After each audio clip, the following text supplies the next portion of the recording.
ئەگەرچی وەزارەتی پێشمەرگە ڕەتی کردەوە کە هیچ ڕێکەوتنێک لەسەر گەڕانەوەی پێشمەرگە بۆ کەرکووک و ناوچە جێناکۆکەکان هەبێت، بەڵام پەرلەمانتارێکی عێراق ئاشکرای دەکات هەوڵێک لە نێوان ئەمریکا و هێزە نێوخۆیەکانی کەرکووک بۆ گەڕانەوەی هێزەکانی پێشمەرگە بۆ پارێزگاکە هەیە. ڕێبوار تەها ئەندامی ئەنجومەنی نوێنەرانی عێراق لە فراکسیۆنی یەکێتی بە پەیامی ڕاگەیاند بەو پێی کە پێشمەرگە لە چوارچێوەی سیستەمی بەرگری عێراقدایە، بۆیە هەموو لایەک بەباشی دەزانن کە پێشمەرگە بگەڕێتەوە کەرکووک و ئەو ناوچانە بپارێزێت. پێشمەرگە هێزێکی منەظەمە لە دەستوری عێراق و لە قانونی موازنە ناوی هاتووە و لە بودجەی 2019 تەخسیسی مالی بۆ دیاری کراوە تا بەشێکە لە منزومەی ئەمن و دیفاعی عێراقی ئەکرێت ئیستیعانەی پێ بکرێت لە هەر ناوچەیەکی عێراقەیە.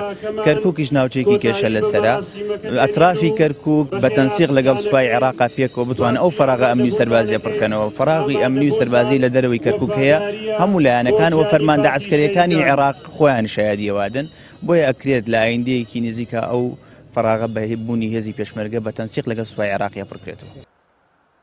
هاوکات شارەزایەکی بواری سەربازی پێی وایە کە حکوومەتی عێراقی بەبێ هەمانگی لەگەڵ کورد نەک تەنها کەرکووک بەڵکو لە تەواوی عێراقیش ناتوانێت ئاسایش و ئەمنیەت دابین بکات.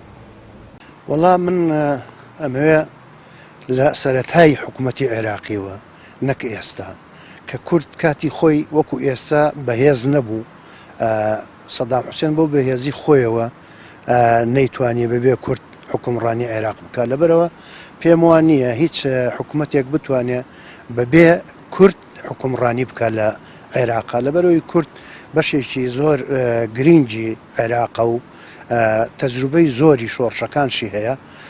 لەبەرەوە باوەڕ ناکەم حکوومەتی عێراقی بتوانێت هیچ شوێنێک لە عێراقا بەبێ کورد مەسەلەن بەرێتە ڕێوە، خاستن ئەو منتیقانەی کەوا بڵێن کورد نشینی تایە یا شوێنی بڵێن جێناکۆکە یا شوێنی پێکەوە ژیانی قەومیەتەکانە. کورد حەزەکەم باش بزانی دەبێ لەم کاتانەیە وەرەقەی خۆی بەکاربێنێ، دەبێ وەرەقەی خۆی بەکاربێنێ بۆ حکومڕانی لە عێراقا بەگشتی و بڵێن هەرێمیش بە تایبەتی و کەرکووک بە تایبەتی تر لە هەمووی.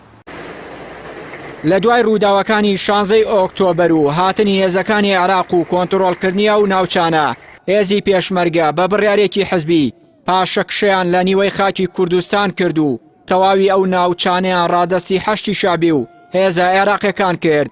بە هۆی ناکۆکی بەرفراوانی پارتی و یەکێتیشەوە نەتوانراوە تا ئێستا ڕەوشی ئەمنی و سیاسی کەرکووک ئاسایی بکرێتەوە و هاوڵاتیانیش باجی سەرەکی ململانیەکان دەدەن.